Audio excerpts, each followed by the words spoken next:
Hey everyone, Tyler here at the Movie Beat, back with another Signature K movie series update. This was a surprise announcement. I did not see this coming. It was not part of the schedule, but it may be because of recent Academy Award-winning events. I was able to check out the Kim Ki-young bonkers movie, part of his Housemaid trilogy, Woman of Fire from 1971, starring Academy Award winner Youn Yuh-jung. Okay, so this was her first film ever. She was like 24 in it, so it was pretty amazing just to see an actress or an actor, someone that you've just gotten to know over the years as kind of a senior actor, just because I saw most of the films she's made later in her career. It was really awesome to see her so young in this role, and again, like, reaffirms after she won that Academy Award, like, started powerful, still powerful. It was an amazing performance. And so this Signature K event seems to be like celebrating her win, because this awesome signature card I got has her name on it, Youn Yuh-jung, Woman of Fire. Check that out. That is so sweet. Woman of Fire here, her name here. And oh my God, does she look twisted in that mirror reflection. She's pretty crazy in this one. If you guys have seen The Housemaid or any of the films in that trilogy, it's almost like a quadrilogy now. I'll get into that a little bit later. You'll know what I mean by kind of the twistedness of the characters, of the story. Here's the back of the card. Pretty sweet little memorabilia ticket to remember this film by. And it was one that I've always wanted to see. And, you know, Kim Ki-young, the director of the original Housemaid. Here is the one from Korean Film Archive, one of my prized possessions. This is definitely a film that I consider a 10 out of 10, a super duper classic. And it's loaded with special features. It's got a little something like Martin Scorsese on The Housemaid. You can get this, I believe, in Martin Scorsese's... he's got some kind of a collection that's part of the Criterion collection, so it is still available there. I just love this edition specifically. Yeah, Korean Film Archive. Anyways, this is from 1960. Kim Ki-young, director, his first take on The Housemaid. And some 10 years later, 11 years later, 1971, we get his second attempt at the film. I don't know if I would call it attempt, but just another go at it with Woman of Fire, 1971. So like a decade later, it's cool to see, you know, obviously the first Housemaid, this one is black and white. So Woman of Fire is in color, and it does, you know, you do get a little bit more like a decade later vibe, 70s vibe. There is another version of Housemaid that this same director made in the 80s called Woman of Fire 82, 1982. So we've got 60, 71, 82. I have not seen Woman of Fire 82. I really want to now. And then I believe in 2010, we got Im Sang-soo's take on Housemaid. The one with Jun Do-yeon, Lee Jung-jae, and guess who? Youn Yuh-jung. Okay, so it's pretty epic to think about having so much history with these films.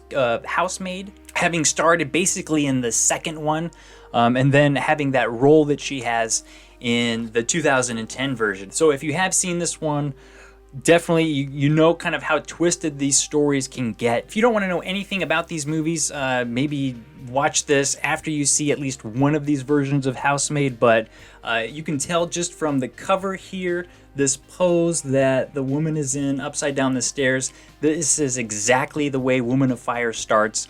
I believe the stories are going to be very, very similar. So in all of these, you kind of have a lower class, poor-ish, disadvantaged, I guess you could say, woman coming into a very wealthy family, and they act as like this major disruptor. They might have some kind of, not necessarily sinister plan, maybe it starts out good-natured, but it turns very dark very quickly.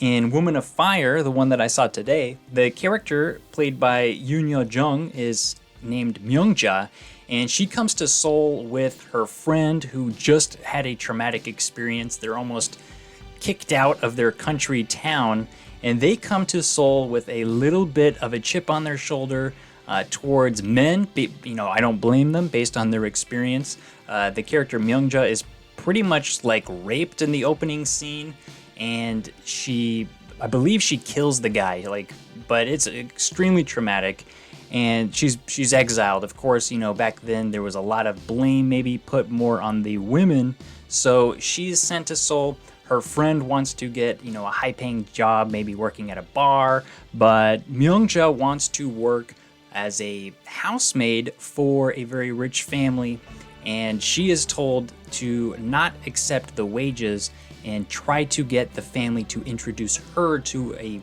wealthy husband, so she can kind of basically learn the ropes, how to be a good wife, kind of, as the housemaid, and then get married off and settled. So during her stay at this wealthy family's house, the man is a very well-known composer, and when his wife goes out of town, his wife tells Myung-ja to watch over her husband, just because there's a lot of ladies out there that, are looking to secure their own types of deals that don't have a lot of money. They might come and try to seduce him, so be on the lookout, interrupt if that happens.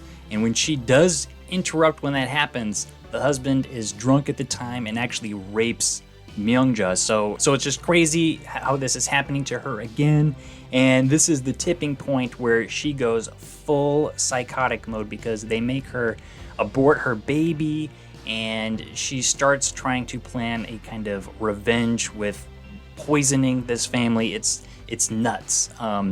It's an incredible experience, I gotta say. These housemaid movies really push the limits in a lot of different ways, and that is one thing. If you know me, that's what I like in cinema in a lot of different aspects. But as for the restoration, one of the main reasons I had not seen Woman of Fire until now was because there is just not a good quality version out there, and as I learned today, the only surviving original print of this film was very damaged, and it actually had the French subtitles burned in, written into them. So those are never going to go away. So I saw this and it had huge French subtitles in it. Also, I do have to speculate that the aspect ratio has been perhaps cropped a little bit from its original presentation, just because in some of the scenes, the French subtitles that were burned in at the bottom were kind of cut off. So I got to imagine that when this was originally out, you could read all of those.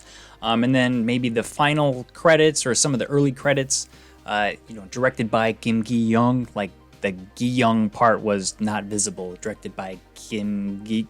So that was cut off. So I got to imagine just during the restoration process or what have you, they felt the need to change the aspect ratio a little bit somewhat. But based on some of the things that I had seen online before I went to go see this today, I was expecting way more damage. But this has been cleaned up and restored basically as good as it's going to get, probably until some, miracle new technology comes out. But it did look better than I've ever seen anything online, any places that I've been able to stream it, even when they claim it's the restored version. It blew it out of the water. So some scenes looked way better than others, but we still have some color fluctuations, and every time those French subtitles come on, you can kind of see some other artifacts or color distortions might pop up. But overall, it was way better than I expected. The sound in the movie theater that I was in, yes, it's an old film, but I don't know if it has something to do with the mix or, I asked them to turn the volume down, please, but there's nothing wrong with it. But there was 3 other people in the theater. Everybody was covering their ears, and I thought my ears were going to bleed. It was just so loud, and, because it's kind of an old audio mix, some of those decibels just really pierced through.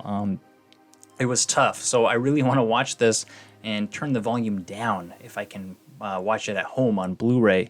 And I think this might be a very good candidate to come out on the Korean Film Archive Blu-ray collection. And I don't think something like having these French subtitles kind of burned in is going to be a disqualifying factor, because if you have one of the editions that Korean Film Archive released, it was the one where they think it was called Burying Old Alive. There's like 20 minutes of that film that is missing, and it's just black, and they just subtitled the audio. So they are like really good with trying to get it as good as possible and not changing too much of the original. So I think this has a chance to come out. I do think just the name of the director, Kim Gi-young, being part of this Housemaid kind of, I guess you could call it a series. I think it's a good candidate. I think it would be a hot seller if it did come out, especially now that Youn Yuh-jung has been awarded an Academy Award. We can actually say the Academy Award winning actress Youn Yuh-jung, this is her first film, so it would be a really good selling factor, I think, and I hope more people can see it. It's one that I would definitely pick up. It was a cool experience, and I love having this great card to remember the film by, with actress Youn Yuh-jung's first film ever. What a treat. Thank you, CGV Signature K series. I really hope you guys continue. They did actually offer me a refund for my ticket because of the experience with the sound, but I was like, take my money, please. I really want to support this event. Signature K, I saw Christmas in August. I didn't have time to put a video together, but there were only 2 other people in my screening for that. So I'm like, take my money, try to fix the sound, please. So let me know what you guys think of the Housemaid series or trilogy. Have you seen the first one, Kim Gi-young's 1960? This is definitely, in my opinion, one of the best Korean films ever made. It's a 10 out of 10. Have you seen this one? Have you seen the 2010 version with Jun Do-yeon and Lee Jung-jae? Have you seen Woman of Fire, Youn Yuh-jung's first film? Or have you seen Woman of Fire 82? I have not seen that yet. That is very high on my watch list right now. So I hope that one gets restored and comes out somehow to be available to watch, because this Housemaid series is becoming something a little bit, something of a favorite of mine. I'm loving them. So let me know what you guys think of these movies, if you have seen them or if you want to see them. Is this a Korean Film Archive title that you would definitely pick up? Woman of Fire?